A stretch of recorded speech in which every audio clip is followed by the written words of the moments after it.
বিষ্ণু ঈসা ইসলামের কাছে এক সাহাবী এসে বলল, ইয়া রাসূলুল্লাহ আ'তিনি শাইআন, আপনি আমাকে কিছু দান করেন, আমার কিছুই নাই। বিষ্ণু বললেন, তোমার কিছু নাই? সাহাবী বললেন, ইয়া রাসূলুল্লাহ ঘরে আমার শুধু দুইটি জিনিস আছে। কয়টা? চিল্লায় বলেন কয়টা? এক হচ্ছে একটা জামা, দুই হচ্ছে পানি খাওয়ার একটা জগ। বিষ্ণু বললেন, এই দুইটাই নিয়ে আসো। বিশ্বনবীর কথা শুনে ওই সাহাবী ঘর থেকে জামা নিয়ে আসলেন, পানি খাওয়ার জগ নিয়ে আসলেন।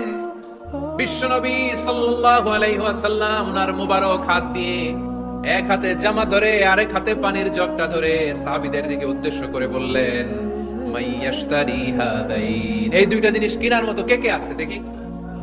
কয়েকজন হাত তুললো। বিশ্বনবী বললেন, কত দিয়ে কিনবা? এক সাহাবী বলে, ইন্নী আশতারিহিমা বিদিরহাম, ও নবী যদিও এগুলো আমার দরকার নাই, কিন্তু আপনি যেহেতু নিলামে ডাক তুলেছেন, ইয়া রাসূলুল্লাহ ইয়া হাবিবাল্লাহ, আপনার সম্মানে আমি 1 দিরহাম দিয়ে দুইটা জিনিস কিনে নেব।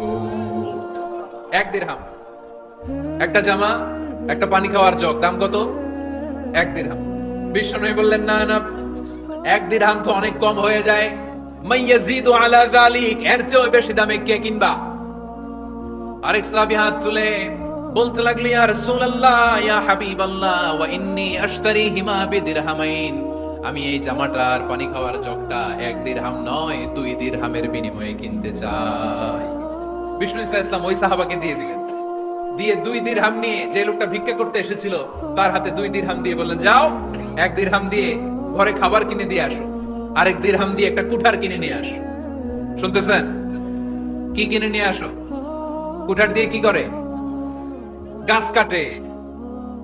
ওই সাহাবী কুঠার কিনে নিয়ে আসার পরে বিশ্বনবী নিজ হাতে কুঠারের মধ্যে একটা কাঠের হাতল লাগাই দিলেন। আল্লাহু আকবার! হাতল ছাড়া কুঠার ইউজ করা যাবে? বিশ্বনবী নিজ হাতে ওই কুঠারের ভেতরে একটা হাতল লাগাই দিলেন আর বললেন, লা উরিদু আন আরাকা 15 আইয়াম, এই কুঠার নিয়ে জঙ্গলে যাও, গায়ে অনেক শক্তি আছে, কাঠ কাটো, এই কাঠ কেটে বাজারে বিক্রি করো, সামনের 15 দিন যেন আমি আমার চোখের সামনে তোমার না দেখি। বিশ্বনবীর পরামর্শ অনুযায়ী কুঠার নিয়ে ওই সাহাবী জঙ্গলে চলে গেলেন। কাঠ কেটে বাজারে বিক্রি করতে করতে 15 দিন পরে 10 দিরহাম নিয়ে বিশ্বনবীর দরবারে হাজির হয়ে গেলেন। 10 দিরহাম নিয়ে বিশ্বনবীর কাছে হাজির হয়ে গেলেন। সাহাবী এসে বলল, ইয়া রাসূলুল্লাহ এখন আর আমার ভিক্ষা করা লাগে না, আমার গায়ে অনেক শক্তি আল্লাহ দিয়েছে, আই এম ভেরি এনার্জেটিক, আপনার দেয়া বরকতের কুঠার দিয়ে আমি কাঠ কেটে কেটে স্বাবলম্বী হতে শুরু করেছি। সুবহানাল্লাহ পড়েন। আমি এখন 10 দিরহামের মালিক। বিশ্বনবী বললেন, লা আইয়াহতাতিবা আহাদুকুম হুজমাতান আলা যাহরিহি খায়রুম মিন আইয়াসআলা শাইআন ফায়ু'তিয়াহু আও ইয়ামনাহু, যাদের গায়ে শক্তি আছে তারা ভিক্ষা না করে কাঠ কেটে পিঠে সেই বোঝা নিয়ে বাজারে বিক্রি করা অনেক ভালো, কারণ কারো কাছে যদি তুমি হাত পাতো সে দিতেও পারে নাও দিতে পারে, আর কষ্ট করলে কষ্ট কোনোদিন বৃথা যায় না। চিল্লায় বলেন ঠিক কিনা? বিষ্ণু ঈসা ইসলামের অনুপ্রেরণায় এই সাহাবা অল্প কিছুদিনের ব্যবধানে স্বাবলম্বী হয়ে গেলেন। What is the moral of the story? বিশ্বনবীর এই প্রফেটিক স্টোরি থেকে আমাদের কি শিক্ষা? লেসন নাম্বার 1, বিশ্বনবী চাইলেই ওই 2 দিরহাম দিয়ে বলতে পারতো, যাও খাবার দাবার কিনে ফ্যামিলিতে দিয়ে আসো। সে ওই 2 দিরহাম নিয়ে খাবার দাবার কিনে ফ্যামিলিকে খাইয়ে রাত্রে আবার ভিক্ষায় নামতো। কথা কন, রাত্রে কি করতো? ভিক্ষায় নামতো। বিষ্ণু ঈসা ইসলাম তাকে কাজ করে খাওয়ার জন্য উৎসাহ দিলেন। পাশাপাশি বিষ্ণু ঈসা ইসলাম পার্মানেন্ট সলিউশন দিলেন। এজন্য পার্মানেন্ট সলিউশনের ব্যবস্থা করতে হবে। অনেকে আমরা যাকাত দেই, যাকাতের শাড়ি দেই, যাকাতের লুঙ্গি দেই, আছে না নাই? লক্ষ্মীপুরে এরকম দেয় নাকি? কি দেয়? হ্যাঁ, গাড়ি, গাড়ি দেয়, শাড়ি না। যাকাতের শাড়ি, যাকাতের লুঙ্গি বলতে কোনো কথা ইসলামে নাই। এগুলো খুব কম দামি শাড়ি, যাদেরকে এগুলো দেয়া হয় তাদেরকে অপমান করা হয়, ঠিক কিনা? আল্লাহ বলেছেন, ওয়ালাকাদ কাররামনা বানি আদম, I have dignified the status of the sons of Adam, আমি আদমের সব সন্তানদেরকে সম্মানিত করেছি। সুবহানাল্লাহ পড়েন। আপনাদের চেয়ে সম্মানিত কেউ আছে? মানুষের চেয়ে সম্মানিত গোটা বিশ্বে আর কোনো মাখলুকাত আছে? নাই।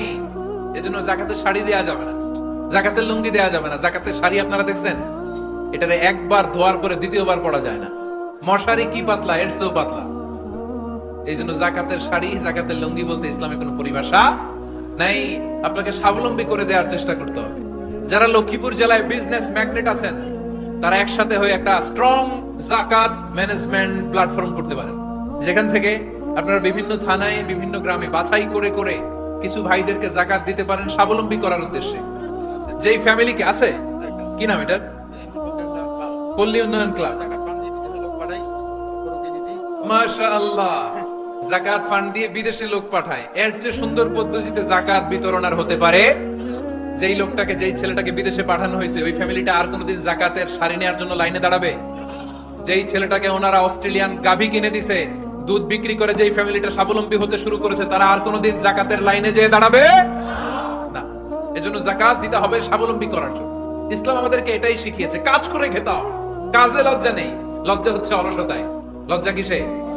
আজকের আলোচনা থেকে এটা মুখস্থ করে নিতে হবে। কাজে লজ্জা নেই। লক্ষ্মীপুরের ইয়াংস্টারেরা, শ্রমে লজ্জা নেই, পরিশ্রমে লজ্জা নেই, লজ্জা অলসতায়। লজ্জা কিসে? আরো জোরে। নবীরা কি এমনি এমনি বসে বসে খাইছে? কঠিন পরিস্থিতিতেও নবীরা পরিশ্রম করে উপার্জন করা লেগেছে, ঠিক কিনা? সাইয়েদনা মারিয়াম আলাইহিস সালাম, যার নামে আল্লাহ তাআলা কোরআনে একটা সূরা দিলেন, উনি পৃথিবীতে এমন একজন মহিয়সী নারী, যেই নারীর গর্ভে, যেই নারীর পেটের ভেতরে স্বামীর স্পর্শ ছাড়া সন্তান দিয়েছে কে? সাইয়েদনা ঈসা আলাইহিস সালাম পেটে আসলেন। মারিয়াম আলাইহিস সালাম লজ্জা পেলেন। হায় হায়, কেমন করে এলাকাবাসীদের কাছে আমি আমার মুখ দেখাবো? বিয়ে করি নাই, স্বামী নাই, বিয়ে হয় নাই, স্বামী নাই, কিন্তু পেটে সন্তান চলে এসেছে। হায় হায়, এলাকায় কেমনে মুখ দেখাবো? লজ্জায় পড়ে মারিয়াম আলাইহিস সালাম এলাকা থেকে চলে গেলেন। কি অবাক করা কাণ্ড!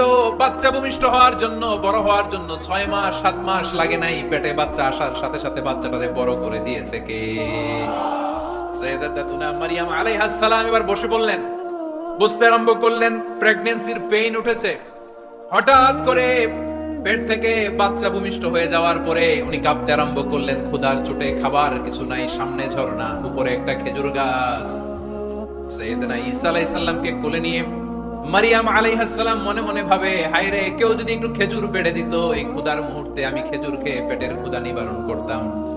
রব্বুল আলামিন মারিয়ামকে উদ্দেশ্য করে আয়াত নাযিল করে দিলেন, ওয়া হুজ্জি ইলাইকি বিজিযইন নাখলাতি তুসাকিত আলাইকি রাতাবান জানিয়া। কুরআন সাক্ষী, হুজ্জি ইলাইকি বিজিযইন নাখলা, এর মানে হচ্ছে মারিয়াম, কেউ পেড়ে দিবে না, একটু কষ্ট করে হাতটা উঁচু করে খেজুরের ডালা ধরে ঝাঁকুনি মারো, টসটসে কাঁচা পাকা খেজুর নিচের দিকে পড়বে, তারপর তুমি তুলে খাবে। সুবহানাল্লাহ পড়েন।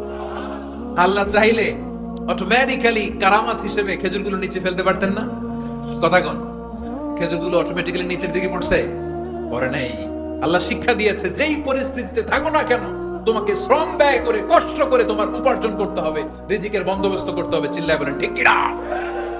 ইসলাম আমাদেরকে এটাই শিখিয়েছে, কাজে লজ্জা নাই।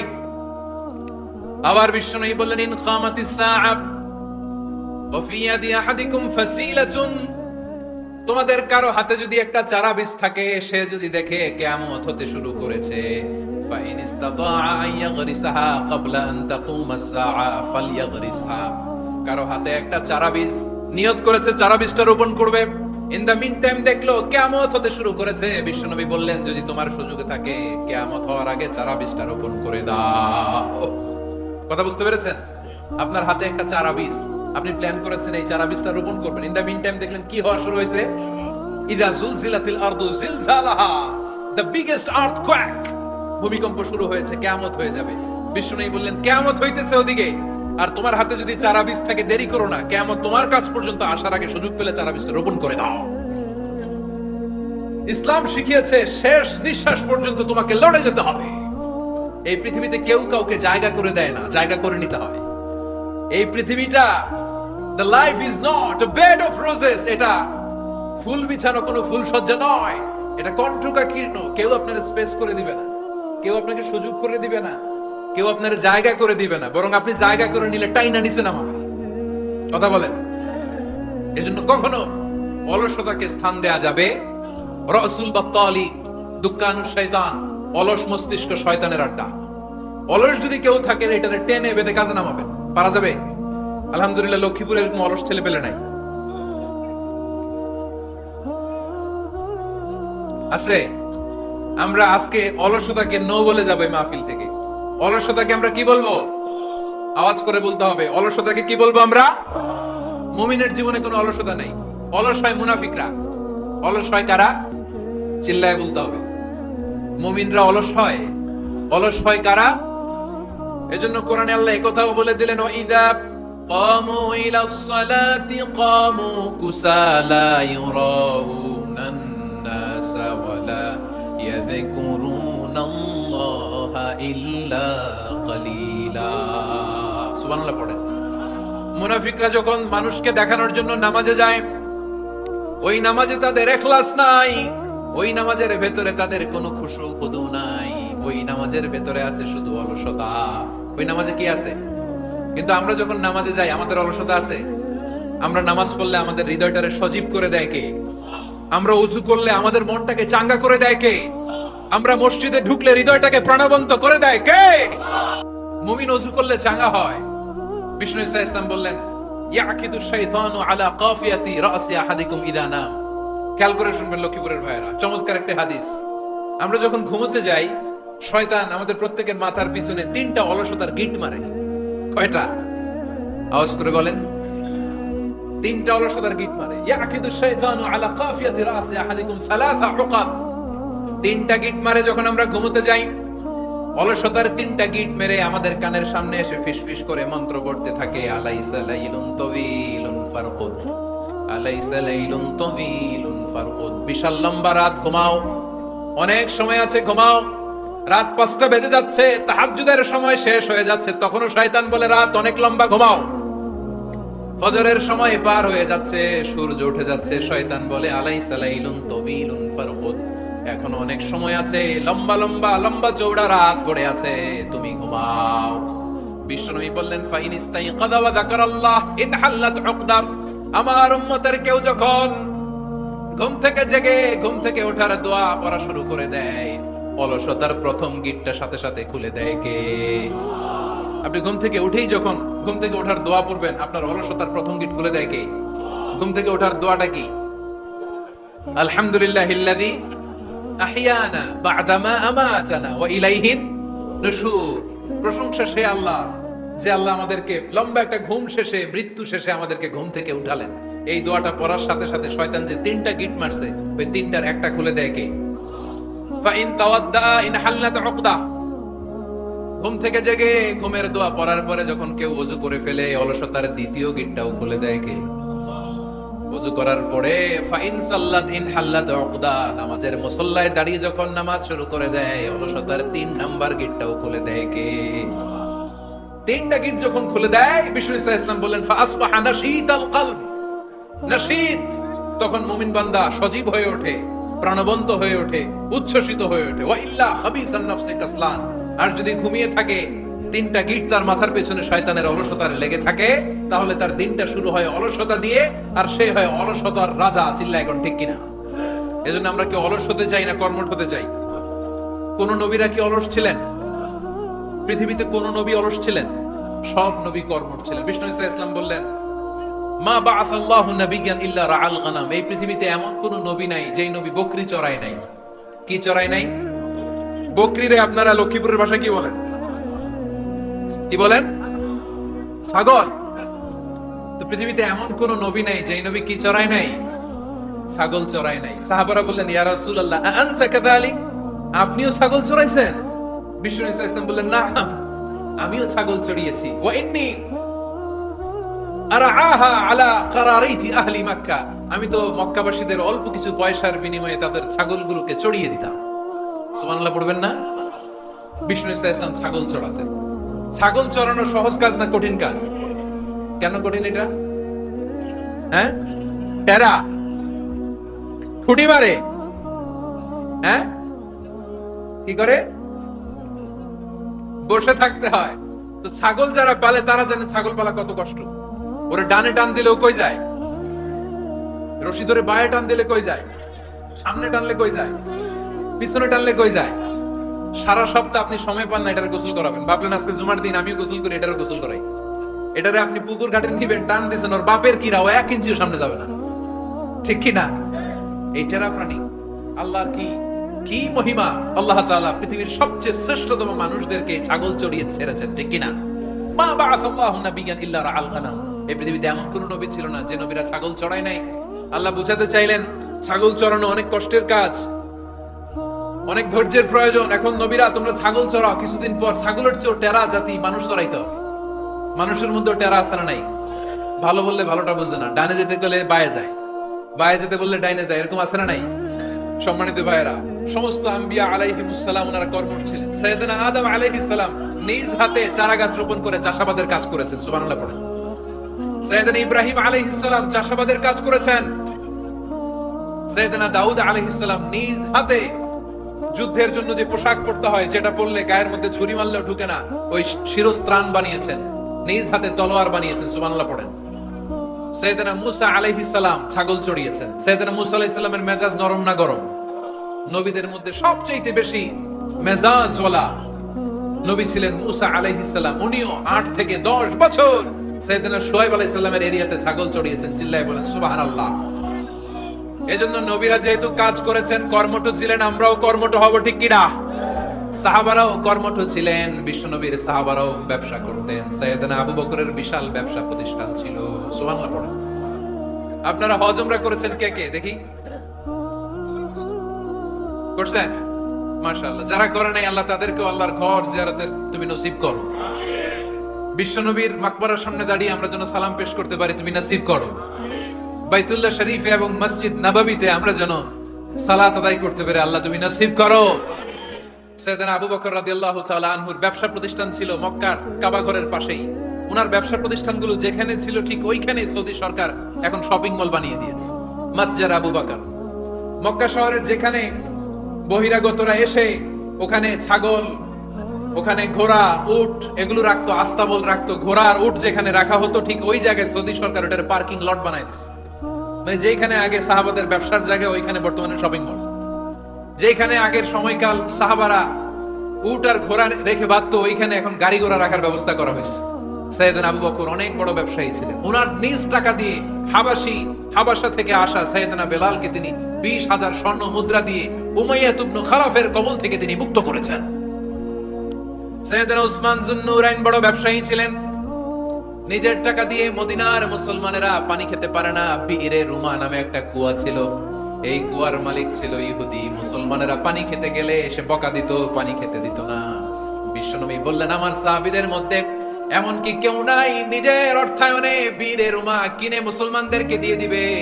সাইয়েদনা উসমান যুন্নুরাইন বলল ইয়া রাসূলুল্লাহ, আপনার খেদমতে আমি হাজির। মুহূর্তের মধ্যে সাইয়েদনা উসমান যুন্নুরাইন নিজের অর্থায়নে বিইরে রুমাটা কিনে মুসলমানদের জন্য সদকা করে দিয়েছে। তো ব্যবসা না করলে, কর্মঠ না হলে, উপার্জন না হলে সদকা করা যাবে? চিল্লায় বলেন করা যাবে। সুনানে তিরমিজির বর্ণনা, বিষ্ণু ঈসা ইসলাম মক্কা থেকে যত সাহাবারা হিজরত করে মদিনায় এসেছে, মদিনাতে কোন না কোন সাহাবার সাথে বিশ্বনবী ভ্রাতৃত্বের বন্ধনে আবদ্ধ করে দিয়েছে, সুবহানাল্লাহ পড়েন। এজন্য মক্কা থেকে যারা এসেছে এদেরকে বলে মুহাজির, এদেরকে কি বলে? আর মদিনায় যারা ছিল এদেরকে বলে আনসার, এদেরকে কি বলে? আওয়াজ করে উত্তরে দিবেন। মক্কা থেকে যারা এসেছে তাদের নাম, আর যারা মদিনার সাহাবী তাদের নাম আনসার। আজকে এই মাহফিলে লক্ষ্মীপুর এর বাইরে থেকে কারা কারা আসছেন দেখি?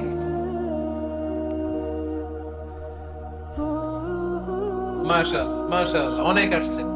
আল্লাহ ভাইদেরকে তুমি কবুল করো, হাত নামান। এই যে লক্ষ্মীপুরের বাইরে থেকে যে ভাইরা আসছে তারা লক্ষ্মীপুরের মেহমান, ঠিক কিনা? মক্কা থেকে হিজরত করে যে সমস্ত সাহাবারা এসেছিল তারা ছিল মদিনার মেহমান। বিশ্বনবী এক এক মক্কার সাহাবীকে মদিনার এক এক সাহাবীর সাথে ভ্রাতৃত্বের বন্ধনে আবদ্ধ করে দিলেন।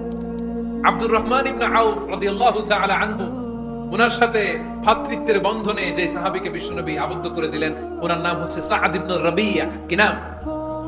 মদিনার অনেক বড় ব্যবসায়ী। বিশ্বনবী বললেন ও আব্দুর রহমান ইবনে আউফ,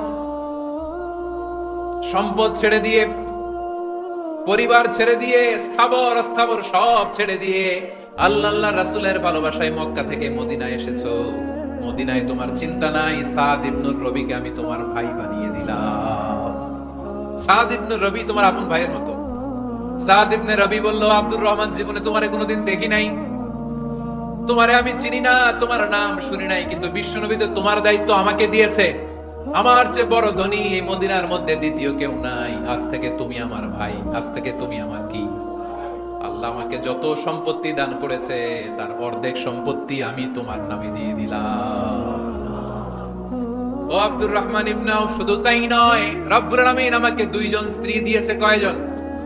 তুমি দেখো আমার কোন স্ত্রীকে তোমার বেশি ভালো লাগে, যার নাম তুমি বলবে সাথে সাথে আমি তারে তালাক দিয়ে দিব। তার ইদ্দত পালন শেষে তুমি তাকে বিয়ে করে তোমার সাথে নিয়ে যাবা। সুবহানাল্লাহ। কারণ বিশ্বনবী তোমার দায়িত্ব আমার কাছে দিয়েছে, তুমি আমার ভাই, আমি মদিনার সবচেয়ে বড় ধনী, আমার অর্ধেক সম্পদ আমি তোমারে দিয়ে দিব। আমার দুই স্ত্রীর এক স্ত্রীকে তোমারে দিয়ে দিব। সাইয়েদনা আব্দুর রহমান ইবনে আউফ এই কথা শুনে অবাক হলেন। অবাক হয়ে উনিও এক অবাক কথা বললেন। উনি বললেন, লা হাজাতা লি ফি ইয়া আখি, ও আমার প্রাণের ভাই, তোমার কথা শুনে আমার হৃদয়টা ভরে গিয়েছে, কিন্তু তোমার সম্পদেরও দরকার আমার নাই, তোমার স্ত্রীরও দরকার আমার নাই।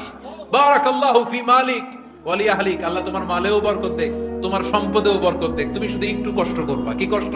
দুল্লানি আলা সুক, show me the way to the market. তুমি মদিনায় কোনো মার্কেট আছে কিনা, শপিং মল আছে কিনা, ব্যবসা প্রতিষ্ঠান আছে কিনা আমারে দেখায় দাও। সুবহানাল্লাহ পড়ে। আমরা হইলে কি করতাম? লক্ষ্মীপুরে যারা আসছে এদের একজনের যদি বলা হয়, ভাই আপনি এখন থেকে লক্ষ্মীপুরের ভাই, আমার অর্ধেক সম্পদ আপনারা দিয়ে দেব, কি করবে? পায়ের উপর পা তুলে খাবে আর বলবে কি আনন্দ আকাশে বাতাসে, ঠিক কিনা? এরপর যদি বলি, ভাই আমার দুই বউ যেটারে সুন্দর লাগে বলেন তালাক দিয়ে দেই, নিয়ে যান, কি বলবে? কি আনন্দ আকাশের বাতাস। আল্লাহ রাসূলের সাহাবী আব্দুর রহমান ইবনে আউফ বললেন, লা হাজাতা লি ফি, আমার দরকার নেই। দুল্লানি আলা সুক, just show me the way to market. এখানে মার্কেট কই আছে দেখায় দাও। অবাক হয়ে গেলেন সাদ বিন রাবিব, বললেন, ও আব্দুর রহমান ইবনে আউফ, ঠিক আছে তুমি যদি নিতে না চাও তোমার আমি জোর জবরদস্তি করব না। শুনে রাখো, মদিনাতে ইহুদিদের কয়নুকার একটা বাজার আছে। এই কথা বলার সাথে সাথে আব্দুর রহমান ইবনে আউফ চলে গেলেন। এর পরের দিন অল্প কিছু পনির আর ঘি দিয়ে ব্যবসা শুরু করলেন। পনির আর ঘিয়ের ব্যবসা করতে করতে করতে করতে ব্যবসায় তিনি এত লাভ করলেন, উনি বললেন, আমি যদি কখনো মদিনার বালুর মধ্যে হাত দিতাম ওই বালুটারও সোনা বানায় দিত কে? দুল্লানি আলা সুক, লক্ষ্মীপুরের কর্মঠ যুবক ভাইরা, এই আব্দুর রহমান ইবনে আউফ আমাদের প্রেরণা। উনি অন্যের ঘাড়ে পাড়া দিয়ে খেতে যায় নাই, আরেকজনের উপর ডিপেন্ডেন্ট বা নির্ভরশীল হতে চায় নাই। তিনি স্বাবলম্বী হওয়ার শিক্ষা, লেসন কিয়ামত পর্যন্ত গোটা বিশ্বের যুবকদের জন্য রেখে গিয়েছে। চিল্লায় বলো ঠিক কিনা? দুল্লানি আলা সুক, show me the way to market. Market কোথায় দেখাও। পনির আর ঘি নিয়ে ব্যবসা করতে করতে কয়েক মাসের ব্যবধানে ইতিহাস সাক্ষী সাইয়েদনা আব্দুর রহমান ইবনে আউফ মদিনার বিশাল বড় বিজনেস ম্যাগনেটে পরিণত হয়ে গেলেন। চিল্লায় পড়েন আল্লাহু আকবার। এজন্য ব্যবসার ভিতরে বরকত ঢুকিয়ে দিয়েছে কে? বিষ্ণু বললেন, আত-তাজিরা সাদুকাল আমিন মা'আন নাবিয়্যিন ওয়াস সিদ্দীকিন ওয়াশ শুহাদাই ওয়াস সালিহিন। আমানতদার ব্যবসায়ী, তারা সাধারণ কোনো মানুষ নয়, কিয়ামতের দিন নবীদের সাথে হাসর হয়ে যাবে। আপনারা যারা ব্যবসা করেন, এটা সাধারণ বিষয় নয়। বিষ্ণু ইসলাম নিজেও ব্যবসায়ী ছিলেন। ওনার জীবনের প্রথমে তিনি খাদিজা রাদিয়াল্লাহু তাআলা আনহার ব্যবসার স্টাফ হয়ে কাজ শুরু করেছেন, এরপর নিজে ব্যবসা শুরু করেছেন। এরপরে খাদিজাতুল কুবরা রাদিয়াল্লাহু তাআলা আনহা সব সম্পত্তি বিয়ের পরে বিশ্বনবীর পায়ের সামনে ঢেলে দিয়েছেন। বললেন, ইয়া রাসূলুল্লাহ, এই সম্পদ আমি আপনাকে দিয়ে দিলাম, আপনি ইচ্ছামতো দিনের প্রয়োজনে খরচ করেন। সুবহানাল্লাহ পড়েন। এজন্য বিষ্ণু ইসলাম আমাদের জন্য উপমা, আব্দুর রহমান ইবনে আউফ আমাদের জন্য উপমা। যারা ব্যবসা করেন তারা বিষ্ণু ইসলামের সুন্নাহ পালন করছেন। আত-তাজির আস-সাদুক আল-আমিন, বিষ্ণু বললেন সত্যবাদী আমানতদার ব্যবসায়ী, যে ব্যবসা করতে যে মিথ্যা কথা বলে না। অনেক ব্যবসায়ীরা আছে পণ্য চালানোর জন্য মিথ্যা কথা বলে আর কসম কাটে, আসরা নাই। এমনটা করা যাবে? সকালবেলা স্ত্রীরে বলে, এই গরুগুলা বিক্রি করবো, তুই একটা দাম কত কমো? স্ত্রীরে শিখাই দিচ্ছে, এই গরুর দাম তুই 40,000। তো বউ বলে, ঠিক আছে দাম কইলাম 40,000। তো এরপরে বাজারে যখন গরু বিক্রি করতে যায়, একজন যখন বলে যে ভাই এটা 30,000 টাকা দিয়ে কিনবো, কয় ভাই আল্লাহর কসম সকালে একজন 40,000 দাম কইছে, আমি দেই নাই। আছে না নাই? কৌশল করে। বউরে শিখাইছে সকালে, কয় তুই দাম কর 40,000। তো বাজারে যে সকালে একজন দাম করছে, দাম করে কইছে 40,000 দেই নাই, আপনার 30,000 কেমনে দেই? এরকম ডাকাইত আছে না নাই? আলহামদুলিল্লাহ লক্ষ্মীপুরে এরকম লোকজন নাই। আরে নাই, আমি কই নাই, এরা কই আছে। লক্ষ্মীপুরের মানুষ খুব ধার্মিক, আমি জানি। লক্ষ্মীপুর, নোয়াখালী, ফেনী এই বেল্টের লোকজন খুব আল্লাহওয়ালা। এদের মধ্যে আল্লাহওয়ালার সংখ্যা বেশি। এখানে আলেম ওলামা বেশি, এখানে মসজিদ মাদ্রাসা বেশি। এই জন্য এই জেলাগুলোতে আল্লাহর রহমতও বেশি। আল্লাহ তুমি এই জেলার ছেলেমেয়েদেরকে, এই জেলার লোকদেরকে তুমি কবুল করো।